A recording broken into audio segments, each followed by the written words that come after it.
seldom the most effective option, whereas assertive behavior requires a cognitive process rather than a gut reaction. It is learned. We were not born assertive. Depending on our own mood, the situation, the people involved, and so on, we frequently respond somewhere along the spectrum of passive through aggressive without considering the assertive option, which recognizes the needs, feelings, and opinions of both you and the other person. Conditioning plays a large part in the way you act and react as an adult. Role expectations come into this too. We may have mentally ingested that it is unladylike to express anger, or that it is a sign of weakness to cry in public, or that men should be aggressively ambitious, enjoy physical contact sports, and so on. Subtle conditioning has colored the way we see ourselves and others. But the good news is that conditioning has not fixed your personality forever. You are constantly developing and changing.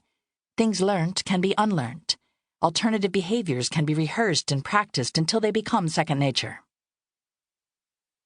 Appropriate behavior choice. Before moving on to look at various aspects of assertiveness training, it should be stressed that passive and aggressive behaviors are not necessarily bad. They can both be appropriate at times. Righteous indignation at social injustices, for example. The assertive option might not always be the best behavior choice. To test how effective your present behavior is, try the following. Exercise. Tick the response which best represents how you would react to each situation, not what you consider to be the correct response. Then check with the comments. 1. You work for an organization which has a strong equal opportunities policy. One of your staff has already been warned about racist remarks. You overhear him telling a racist joke to a colleague. A. I've explained why jokes such as these are offensive. It's also company policy not to use sexist or racist language in the workplace. Do you have a problem with this which you would like to discuss? B. I know you think that racist jokes are just a bit of fun. If it were down to me, but it's the rules, you know, and if the boss heard, it would be my neck on the line. C. You've been told about expressing racist views before. This is your final warning. Disobey company rules again, and you're looking at dismissal. Comments. 1. Option A is assertive, but this member of staff knows the rules and has already been given a warning. An approach further along the aggressive scale would be more effective. Option B is not only passive, but shows poor management style, colluding with the offenders rather than defending company policy. Option C, although blunt to the point of being aggressive, has about the right amount of muscle to be effective, leaving the offender in no doubt as to where he stands. Exercise 2. You have had complaints about the offhand manner of one of your staff. You call her into your office to talk about the problem. Before you can open the discussion, tearfully she says, I know what this is about, and yes, I have been short-tempered, even rude to some customers recently. But I am so worried about my husband. He's having tests for a blood disorder. A. That's all very well, but our business is suffering because of your attitude.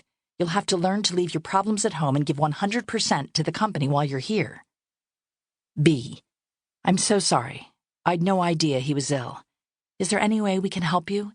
Would a chat with the welfare section help? C. I thought there must be some explanation. I'm sorry that you have problems at home. However, we expect a certain standard from our staff, and complaints have been made which must be followed up. Comments. 2. Option A is not only aggressive, but insensitive and inappropriate in the circumstances. Option B. Although passive, would be the most appropriate and effective way of dealing with the situation at present. Option C is assertive, but is assertiveness really an appropriate behavior choice in this situation? A response further along the passive scale is called for. Exercises. 3. One of your staff has made a minor error, unnoticed by you, but picked up by your boss, who storms into the office and says to you, "These are the wrong widgets. You're so careless. Call yourself a supervisor?" A. You're right. I'm really sorry. I should have checked. It won't happen again. I'll get it sorted out right away. B. Who got up on the wrong side of the bed this morning, then? I'll ignore your remarks. You're obviously not yourself today. C. I'm sorry.